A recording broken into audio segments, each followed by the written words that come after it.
Sino ba naman ang hindi nakakilala sa dalawang to? Isang pinakamahal, isang pinakamura. Yes, ito yung available online at ito naman yung nabibili natin sa ibang bansa na quad lock. Pareha silang maganda pero may papakilala ko sa inyong bago, ACCS. Siya yung missing link between these two. Bakit? Pinakamura, itong pinakamahal, ito naman yung katamtaman lang.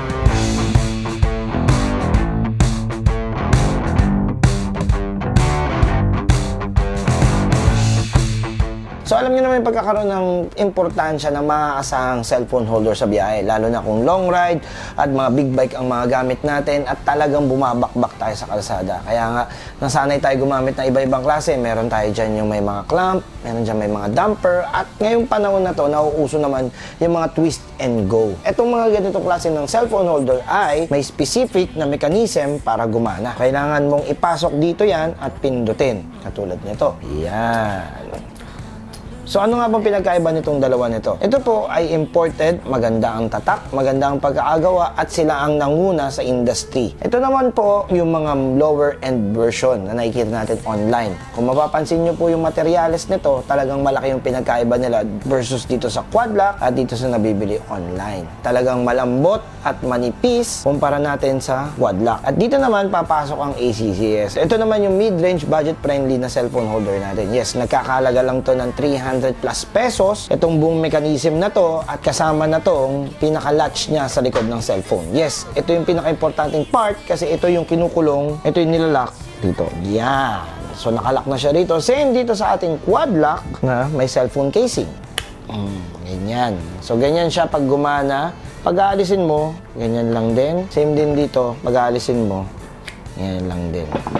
Dito, medyo may kaluwagan at minsan sumasablay sa mga ganitong parte yung lower end version natin. Pero, para sa mga hindi naman masiselan, pwede na rin siya. Pero medyo delikado siya dahil may alog siya. Hindi ko siya may re-recommend na gamitin sa long ride. Dahil sa long ride, maraming lubak, maraming factors na pwedeng mangyari, na pwedeng mabali. Kung titignan nyo naman, talagang plastic na plastic.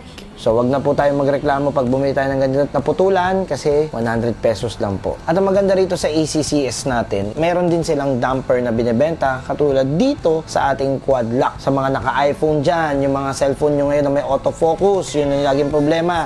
Naalala nyo yung cellphone nyo nagbabibrate, yung maalog yung screen?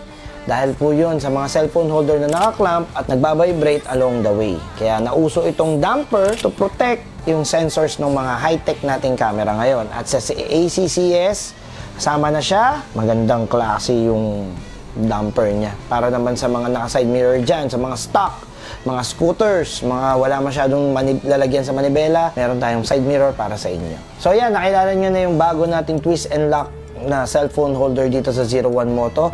Ngayon, ipapakita ko naman sa inyo kung paano siya in action. Ikumpara natin siya using itong mumuray natin at ikumpara din natin siya dito sa quad lock natin.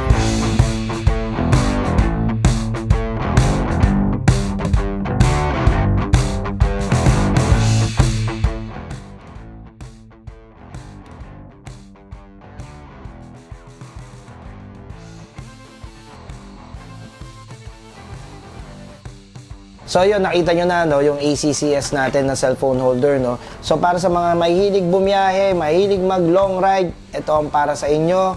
Para mas ma-enjoy nyo yung biyahe nyo. At laging tatandaan, sa 01, kayo number 1.